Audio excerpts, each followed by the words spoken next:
क्या आपको पता है जितनी अमेरिका की आबादी है उतनी तो भारत ने टेस्टिंग कर ली है। क्या आपको पता है जितनी यूरोप की आबादी है उतने लोगों को तो भारत ने मुफ्त में लॉकडाउन के दौरान मुफ्त में खाना दिया है। क्या आपको पता है स्विट्जरलैंड, ऑस्ट्रिया और हंगरी की जितनी आबादी है उतने लोगों को भारत में ठीक कर दिया गया है। क्या आपको पता है न्यूजीलैंड की जितनी आबादी है उसकी आधी आबादी का हम हर दिन टीकाकरण कर रहे हैं।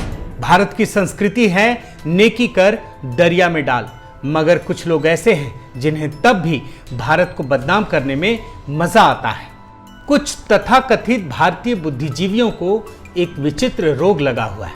वो चंद डॉलर के चलते विदेशी मैगजीनों में लिखते हैं, भारत को बदनाम करते हैं। ये बताते हैं कि भारत का हेल्थ केयर सिस्टम पूरी तरह से चरमरा गया है।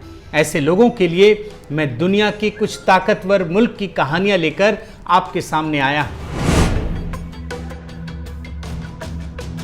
सबसे पहले बात करते हैं अमेरिका की और बताते हैं कि वहां कोरोना महामारी के दौरान क्या स्थिति है। अमेरिका दुनिया का सबसे शक्तिशाली देश है, साथ ही उसका हेल्थ केयर सिस्टम दुनिया में सबसे बेहतरीन है।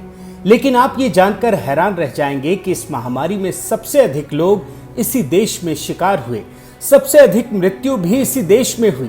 34 करोड़ की आबादी वाले देश में करीब 3.5 करोड़ लोग इस महामारी की चपेट में आए और वहां मरने वालों की संख्या 5,80,000 के करीब पहुंच चुकी है। यही नहीं, एक डॉक्टर ने बिडेन के सामने जो वाकया दोहराया वो शर्मसार करने वाला है।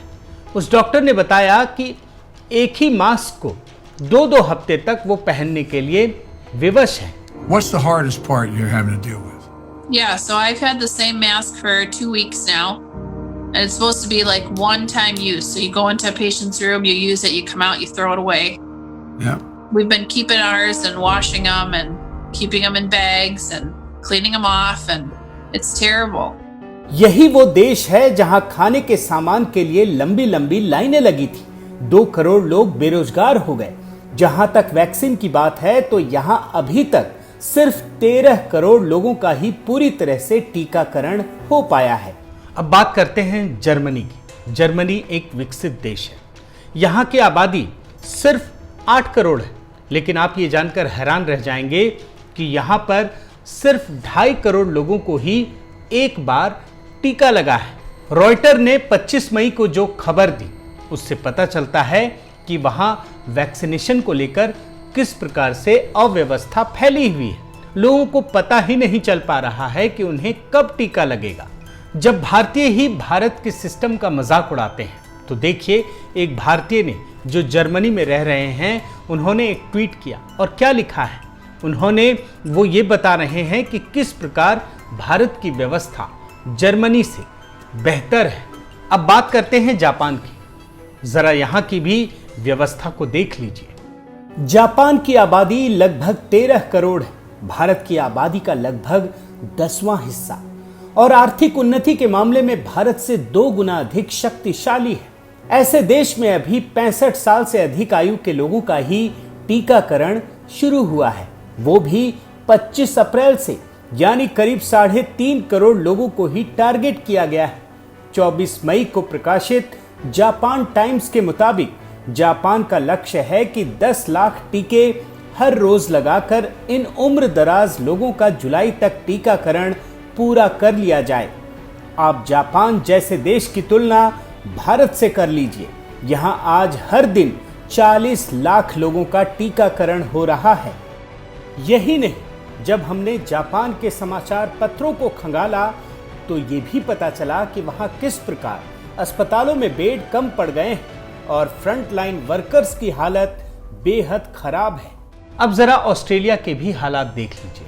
भारत की आबादी जहां 130 करोड़ है, वहीं ऑस्ट्रेलिया की आबादी मात्र 26 करोड़ है। आप जानकर हैरान रह जाएंगे कि ऑस्ट्रेलिया के पास सिर्फ एस्ट्राजेनेका की वैक्सीन है, वह भी उसे आयात करना पड़ रहा है।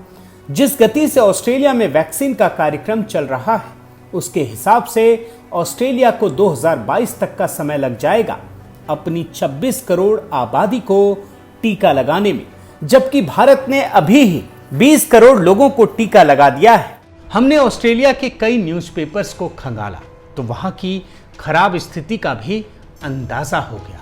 यही नहीं, वहाँ रहने वाले लोगों ने जो ट्वीट किया है उससे भी आपको ऑस्ट्रेलिया की स्थिति के बारे में पता चल जाएगा। और अब बात करते हैं स्विट्जरलैंड की, जहाँ का हेल्थ सिस्टम सबसे अच्छा माना जाता है।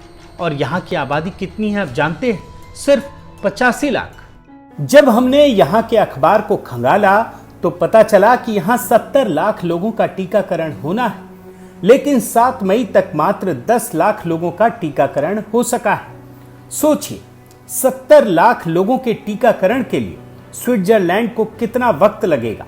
लेकिन ये लोग अपने देश और सरकार को गालियां नहीं दे रहे हैं। जब कुछ भारतीयों ने भारत को बदनाम करना शुरू किया तो स्विट्जरलैंड में रहने वाली सुमेधा ने लिखा कि कुछ लोगों को लगता है कि हम स्वर्ग में रहते हैं, लेकिन ऐसा नहीं है। साथियों, हमने ट्विटर पर अनगिनत लोगों के ट्वीट देखे, खबरें देखी। आप यकीन मानिए, न्यूजीलैंड से लेकर नीदरलैंड तक और कनाडा से लेकर दुनिया के बाकी हिस्सों तक लोगों ने जो कुछ भी लिखा, उससे पता चलता है कि हर देश में वैक्सीन को लेकर अव्यवस्थाएं हैं, परेशानियां हैं। उन्होंने अपनी बात जरूर लिखी, लेकिन किसी भी देश के लोगों ने अपने देश को बदनाम करने का काम नहीं किया। वहीं दूसरी तरफ भारत की स्थिति बाकी सभी देशों से, इन विकसित देशों से भी कहीं बेहतर है।